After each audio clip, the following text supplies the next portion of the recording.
My name is Justin, and my whole life I grew up as a Catholic, and I did 8 years of Sunday school, um, all the good stuff, communion, confession, right, confirmation, all of that. But through that, I never really understood what it was like to follow God and have a relationship with God.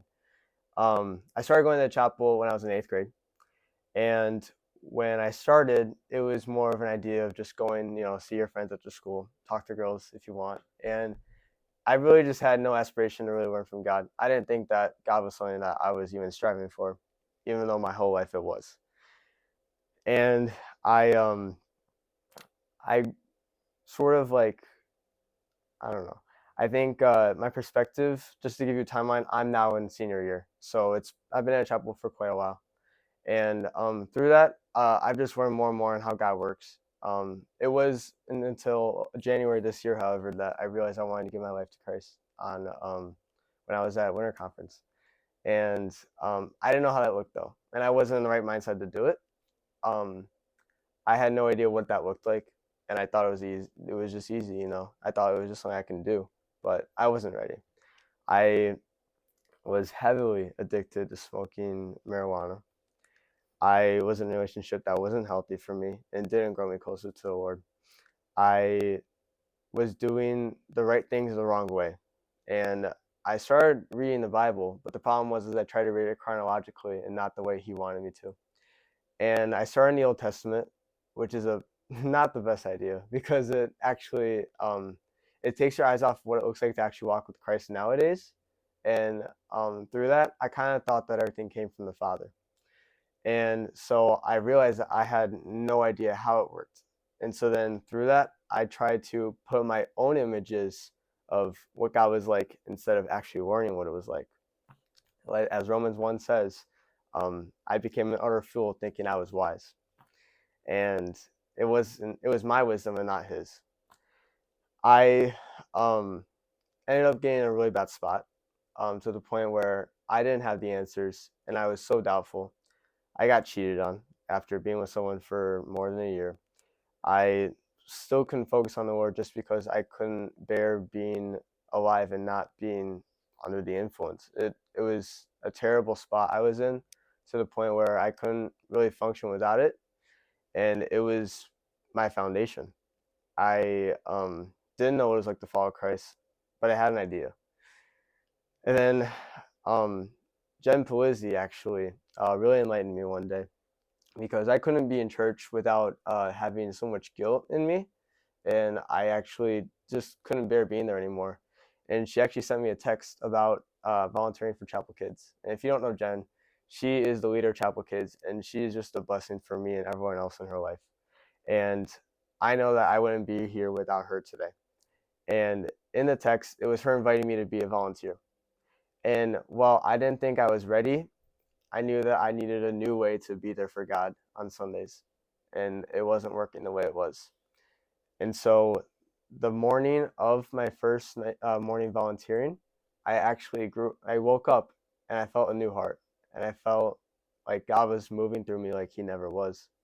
And from that day on, I felt the Spirit of the Lord fill me to the point where I can preach others, and I felt the love for God in these little kids. And through that, it really gave me life, and life that I've never had before. And this all came in time right before summer camp. And for summer camp, I all I can do was focus on Jesus. I was able to slow down, have fun with my friends, and just find out who He is and let Him work in me. And He really did.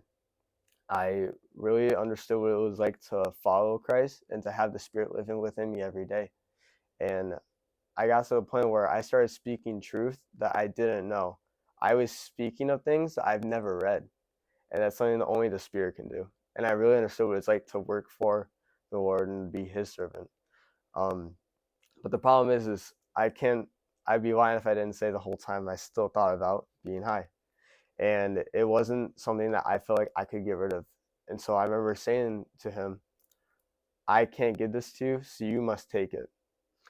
And I didn't know what that looked like, and I went home and I got back into it, and I could really feel it really take my eyes off the Lord more than ever, and it got to the point where I actually forgot about all the glorious things he's done in my past.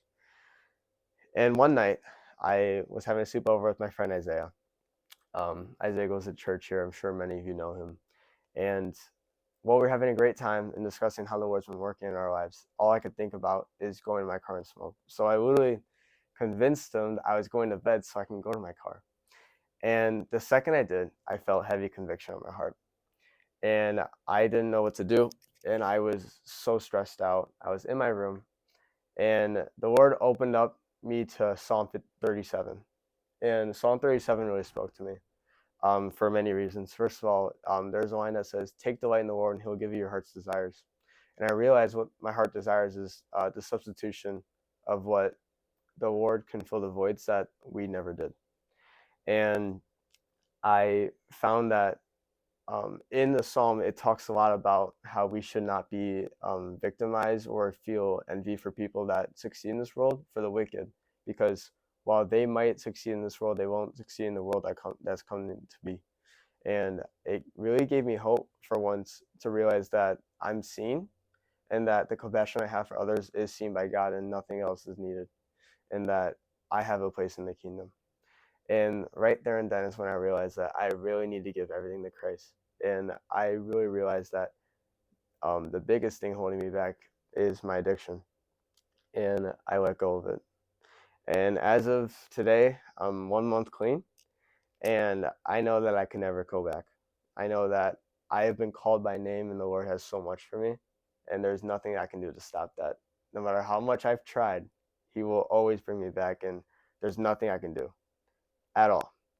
When I was in a really bad spot before summer camp, I got to the point where I was so doubtful. I didn't know if He was real, and I denied Him. I literally said, "You're not my God, and you don't love me, and you're not there for me. You're not real." And all He did was give me His hand.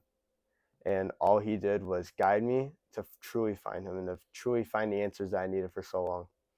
And it's just amazing how He could have just given me death. He could have given me anything but the things that He gave me, but instead He gave me life. And He really spoke to me to the point where I'm doing His work every day. That's my testimony.